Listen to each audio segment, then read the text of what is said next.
Hi there, welcome to the Gardens and Graveyard channel. My name is Charisma, and today we're meeting in the backyard and we're going to take a quick look around and see what's happening in December on the Oregon coast in a Zone 9A and do a little backyard garden tour. I thought I would start here with this raised bed that we put begonias and impatiens in.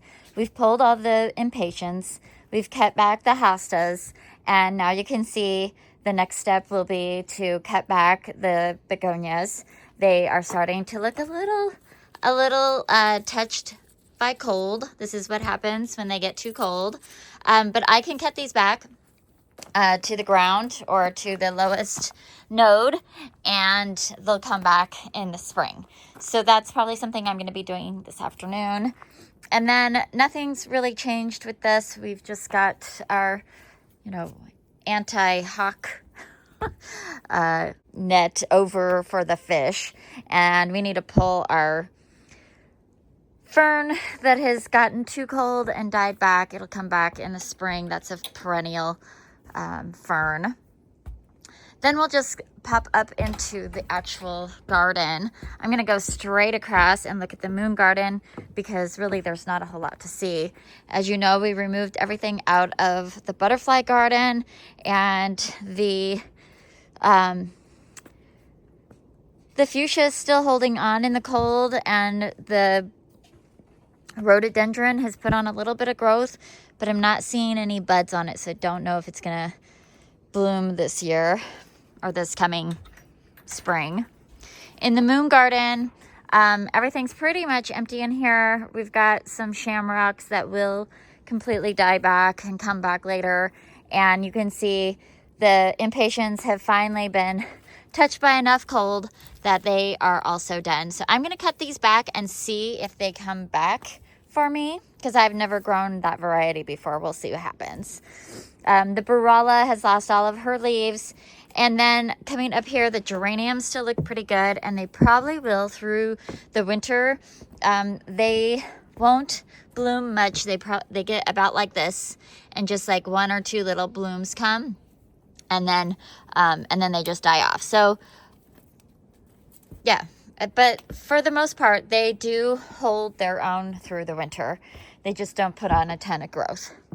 All right, looking this direction, we recently removed a shrub in there, and it just gives a completely different view, which is kind of fun and shocking all at the same time. But over there in that area, there isn't much to share because it's winter and nothing's happening. The buds are all getting nice and big on all of the rhododendrons, and they will not bloom until late spring. We don't have any early bloomers in the backyard. We do have this rose bush that puts on flowers all winter long. It'll bloom all winter long. It's not a thick canopy like it is during the summertime, but we get a little sparkle all winter. And then our camellia over here has a bunch of buds on it. Now this is the I always forget which one this is. This is the one that blooms in March and April.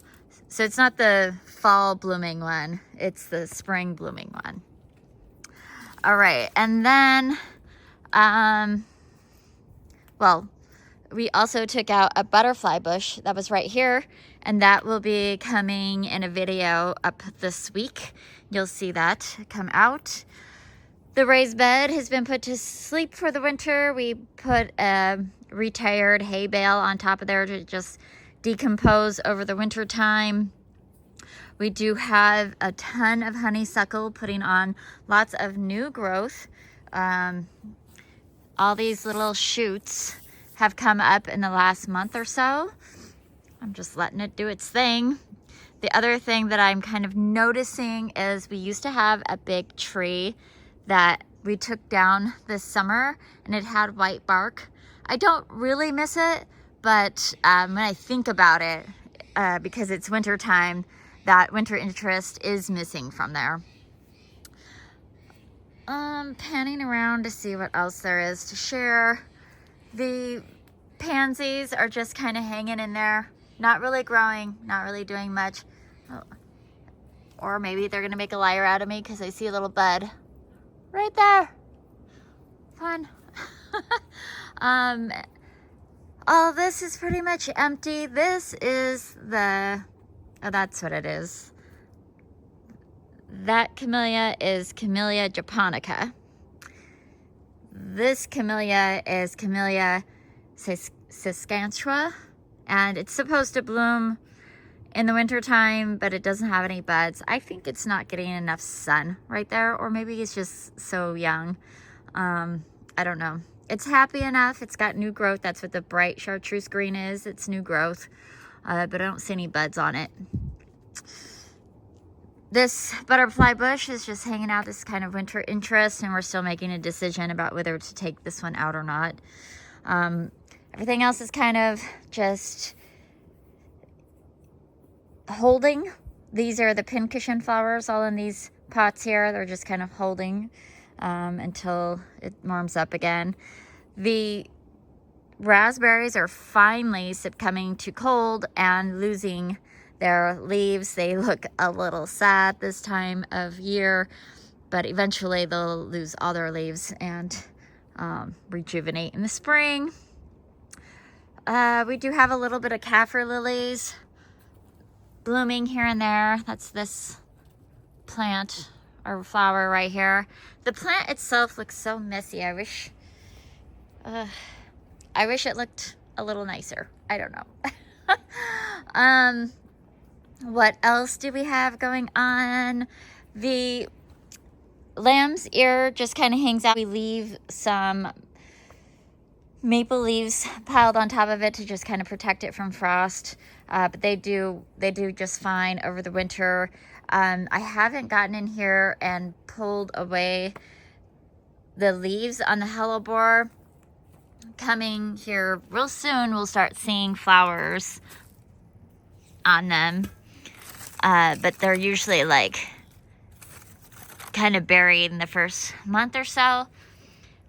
Probably in January I'll come and cut off all the leaves so that the flowers can shine. And that's just kind of the routine of that. There's a branch that fell right there. Okay. We do have, oh, there's a little green hellebore already blooming right there. It looks like it's been up for a little while. It's already turning brown. And then Spencer has removed all the flowers and annuals from his little garden, and we've cut back the canna, so it just looks like an empty bed there. And all of the raised beds over here just freshly mulched, freshly planted. We have daffodils in this one. We've got ranunculus in this one. We've got daffodils in those pots back there. And then in the greenhouse, we have we have a little Christmas tree that is so cute, lit up at night. But everything else in here is just kind of, again, just holding. I did end up cutting back my sunflowers, and then we've got verbena kind of blooming here and there. The Lisianthus finally did bloom, and now it's time to cut off their flowers. This one didn't come all the way open. This one did, and it's done blooming. So I just need to cut that off, but there's still some buds. We'll see if they bloom through the winter. I'm not sure. The Dusty Miller is holding. The begonias are holding, but I'm seeing that the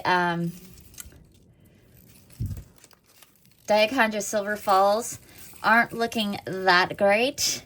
So we'll see if they winter over in here for me or not. I don't know. The flowering maple still seems to be doing okay. We do have a fan that comes on periodically because it gets very, very wet in here. So to prevent any mildew and that kind of thing, I'm just keeping air circulating. But for the most part, we're just keeping this door closed to protect. Except that I just closed the Christmas lights in it. Okay.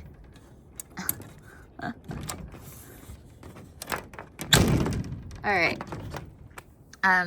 For the most part, we're not even opening this door up on a daily basis. We're just go in every 3 or 4 days and check the soil and see if anybody needs any water. All right, and that is it for the backyard garden tour in December. Not a whole lot going on, a lot of greenery, which is, I'm really thankful for our hedge of rhododendrons because it gives me a lot of winter interest. But I'm also really grateful that we don't grow things in our raised bed because we don't get snow here, and I don't get that like blanket layer of emptiness without creating something like just empty beds, freshly mulched, looking beautiful. And it gives me that opportunity to dream and get excited about what's coming for the spring. And then I didn't point it out, but our maple tree has lost all of her leaves and her beautiful structure is kind of showing off for the winter, which I do really enjoy the year-round interest that the maple gives us. And that is going to do it for today's video. I hope that you are celebrating your life, and we'll see you in the next one. Bye.